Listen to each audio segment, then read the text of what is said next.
Ajo që pritej prej kohësh, ka momente në jetë që nuk vijnë pa pritur. Ato paralajmërohen nga heshtja, nga pritja e gjatë, nga ndjenjat që nuk guxojnë të thuhen me zë. Pikërisht kështu ishte edhe kjo histori.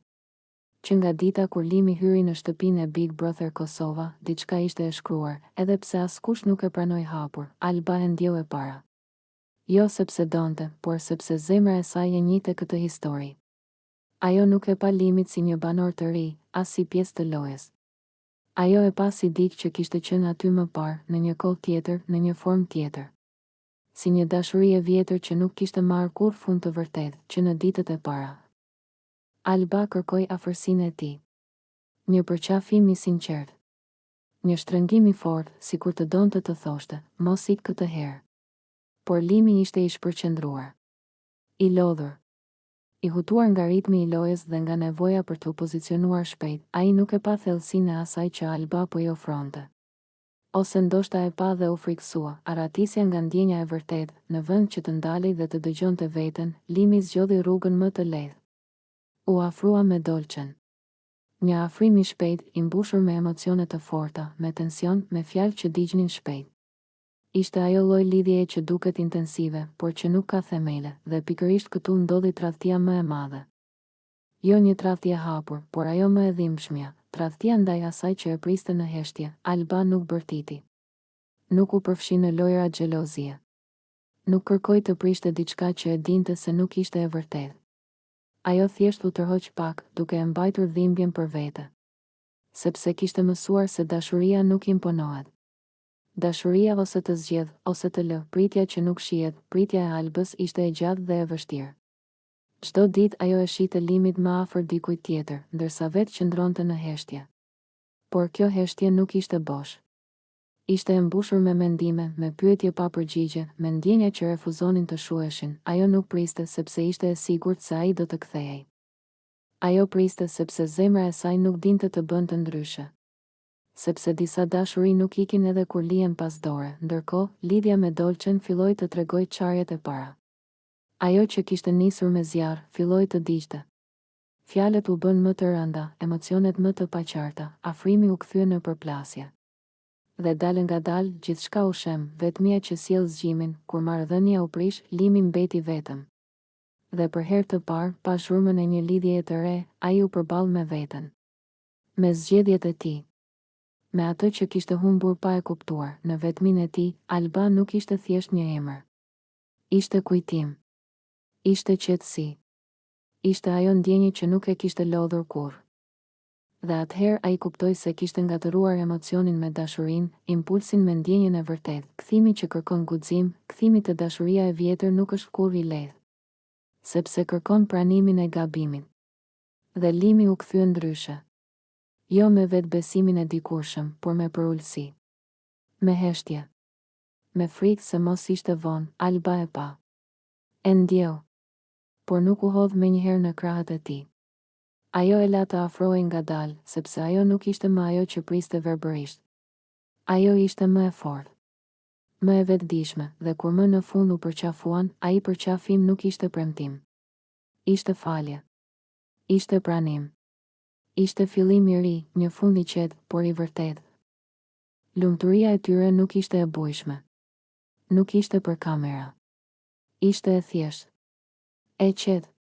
Si një shtëpi ku kthehesh pas një rruge të gjatë, historia e Albës dhe Limit është histori pritjeje, gabimi dhe kthimi. Është histori që tregon se disa dashuri nuk zhduken kur lihen pas.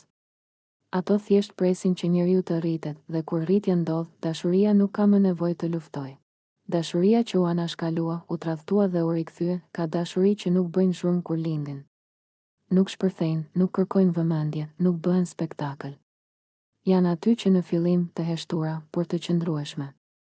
Dashuria e Albës për Limit ishte e tillë. Ajo nuk erdhi si befasi, por si vazhdimsi. Si diçka që kishte ekzistuar gjithmonë, edhe përpara se kamerat e Big Brother Kosova të ndiznin dritat e tyre të forta, që në momentin kur Limi hyri në shtëpi, diçka ndryshoi në energjinë e Albës. Ishte një ndryshim i vogël, por i dallueshëm për ata që dinin të shihnin përtej lojës. Ajo e kërkonte afërsinë e tij natyrshëm. Një përqafim. Një shtrëngim. Një qëndrim pranë. Jo si lojë, por si nevojë emocionale. Si dikush që ka pritur gjatë dhe, më në fund, shet ditë që i zgjon kujtimet, por limi ishte i lodhur. Ose ndoshta i hutuar. Ose ndoshta i frikësuar nga ajo që ndjente, zgjedhja e gabuar, në vend që ta shite dashurinë e qetë dhe të sigurt që Alba i ofronte, limi u kthye nga diçka tjetër. Nga Dolcia. Një lidhje që lindi shpejt, u ndërtua me impuls, me fjalë të forta dhe emocione të nxituara. Ishte një marrëdhënie që dukej e gjallë, por nuk kishte rrënjë, kjo ishte tradhtia e parë. Jo tradhti fizike, por emocionale. Tradhtia e zgjedhjes. Sepse kur dikush të pret me zemër të hapur dhe ti zgjedh të largohesh. Kjo lë plagë më të thella se çdo fjalë e ashpër, Alba e ndjeu. E kuptoi. Por nuk reagoi me dramë. Ajo zgjodhi heshtjen. Jo sepse nuk vuante, por sepse kishte dinjitet. Ajo nuk ju lut, nuk u përfshi në intriga, nuk u përpoq të konkuronte. Ajo u tërhoq një hap prapa, duke e lënë limit të jetonte gabimin e tij, dhe kjo ishte forca e saj më e madhe, pritja që dhemb, pritja nuk është romantike. Pritja është thelodhshme. Është net pa gjumë, është buzëqeshje të shtirura, është durim që vret nga brenda. Alba priti, jo sepse mendonte se limi do të kthehej patjetër, por sepse ndjenja e saj nuk kishte mbaruar, ndërsa limi ndërtonte diçka me Dolcen, Alba po ndërtonte diçka me veten. Po mësonte të mos thyhej. Po mësonte të pranonte se ndonjëherë njerëzit që duam, zgjedhin rrugë që i largojnë nga ne, por asgjë e ndërtuar mbi nxitim nuk qëndron gjatë, rënia dhe zbrazëtia, marrëdhënia e limit me Dolcen filloi të çarje. Fjalët u bën më të ashpra, keqkuptimet më të shpeshta, ndjenja më e paqartë. Ajo që dukej e fortë, u tregua e brisht. Dhe një ditë, gjithçka u prish, në atë moment, limi mbeti vetëm. Dhe vetëm atëherë filloi reflektimi i vërtetë. Sepse kur shurma pushon, njeriu dëgjon mendimet e veta. Dhe mes atyre mendimeve, Alba ishte aty. Jo si alternativë, por si e vërtet, ai kuptoi se kishte ngatëruar pasionin me dashurinë. Shpejtësinë me thellësinë. Zhurmën me qetësinë, kthimi te dashuria e vjetër, kthimi i limit nuk ishte i menjëhershëm. Ishte i kujdesshëm. I ndrojtur. I mbushur me faj. Sepse kthimi te dashuria e vjetër kërkon guxim më të madh se largimi, Alba e pa ndryshimin. E ndjeu. Por nuk u hodh menjëherë në krahët e tij. Ajo e la të afrohej ngadalë. Sepse dashuria e vërtet nuk ka nevojë të vrapojë. Ajo ecën, dhe kur u përqafuan sërish, ai përqafim nuk ishte i njëjtë me të parin. Ishte më i fortë. Më i thellë. Më i sinqert. Ishte përqafimi i dy njerëzve që kishin kaluar dhimbje për të kuptuar vlerën e njëri tjetrit, fundi lumtur, por i fituar me dhimbje. Lumturia nuk erdhi si shpërthim. Erdhi si paqe. Si ndjenjë sigurie. Si kthim në shtëpi pas një rruge të gjatë dhe të gabuar, historia e Albës dhe limit nuk është histori perfekte. Është histori reale. Me gabime. Me tradhti emocionale. Me pritje që dhem. Por edhe me rritje, pjekuri dhe rikthim, sepse disa dashuri nuk vdesin kur lihen pas. Ato thjesht presin që tjetri të mësoj të dashuroj siç duhet, dhe kur kjo ndodh, fundi nuk është thjesht i lumtur, është i merituar. Në një nga momentet më domethënëse dhe më reflektuese brenda shtëpisë së Big Brother Kosova, u krijua një skenë që nuk kishte nevojë për zhurmë, debate apo tension për të qenë e fortë. Ishte një bisedë e qetë, por me peshë. Limi dhe Albën ishin ulur bashkë, larg kaosit të zakonshëm të lojës, dhe pikërisht aty Limi vendosi të shtrojë një pyetje që shumë kush jashtë shtëpisë ndoshta e ka menduar: çfarë mendimi ke për Klodin si lojtar? Kjo pyetje nuk ishte thjesht strategjike. Nuk ishte as tentativë për të nxjerrë informacion për nominime apo aleanca. Ishte një pyetje që kërkonte vlerësim njerëzor, artistik dhe profesional. Alba, me qetësinë dhe maturinë që e karakterizon, nuk nxitoi.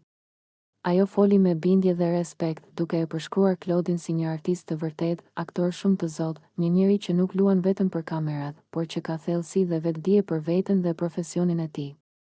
Ajo theksoi se Klodi nuk është thjesht një banor që kërkon vëmendje, por dikush që e kupton skenën, qoftë ajo skenë teatri, ekrani apo vetë shtëpia e Big Brotherit. Në fjalët e Albës u ndje qartë një parashikim. Besoj që Klodi do t'i kap majat kur të dal nga këtu. Kjo fjali rezonoi fort, sepse nuk ishte thënë si kompliment i zbrazët, por si një bindje e ndërtuar mbi vëzhgim. Klodi si lojtar, i heshtur, por i fortë. Në një format ku shpesh fitojnë ata që bërtasin më shumë, Klodi ka zgjedhur një tjetër rrugë. Ai nuk imponon veten, nuk kërkon protagonizëm artificial, por ndërton figurën e tij gradualisht. Pikërisht kjo e bën të rrezikshëm si lojtar. Ai nuk lexohet lehtë si aktor, Klodi e di kur të flasë dhe kur të hesht. E di si ta kontrolloj emocionin, si ta përdor mimikën, gjuhën e trupit dhe fjalën në mënyrë precize. Kjo i jep atij një avantazh të madh në një lojë sociale si Big Brother, ku çdo detaj vëzhgohet dhe çdo reagim interpretohet. Vlerësimi nga brenda ka peshë më të madhe. Ajo që e bën këtë moment mes Limit dhe Albës kaq të rëndësishëm është fakti se vlerësimi vjen nga brenda shtëpisë, nga njerëz që jetojnë 24/7 me Klodin. Ky nuk është opinion i ndërtuar nga montazhi apo perceptimi i publikut, por nga bashkëjetesa reale. Limi, me pyetjen e tij, tregoi se edhe ai e sheh Klodin si figurë që ja vlen të analizohet. Ndërsa Alba, me përgjigjen e saj, i dha zë një mendimi që ndoshta shumë banorë e kanë, por pak e shprehin hapur. Klodi nuk është vetëm pjesë e lojës, ai është investim për të ardhmen. Pas Big Brotherit, një horizont i hapur. Në historinë e Big Brother, jo të gjithë fituesit janë ata që kanë pasur karrierën më të madhe pas daljes. Shpesh janë pikërisht personazhet si Klodi, të qëndrueshëm, autentik dhe artistik, që arrin të ndërtojnë rrugë afatgjata. Aktorët që dinë të ruajnë dinjitetin në një format kaq ekspozues, dalin më të fortë. Dhe Klodi po e bën këtë. Ai po ndërton një imazh që nuk konsumohet shpejt, por që rritet me kohën. Një moment i vogël, një mesazh i madh. Biseda mes Limit dhe Albës ishte e thjeshtë në formë, por e madhe në përmbajtje. Ajo na kujtoi se Big Brother nuk është vetëm lojë, por edhe pasqyrë karakteresh, talentesh dhe potencialesh. Dhe Klodi, sipas këtij vlerësimi të sinqert, është një nga ata që kur të dalë nga shtëpia, nuk do të shuhet, por do të ngjitet. Nëse kjo është vetëm fillimi, atëherë majat janë vërtet afër.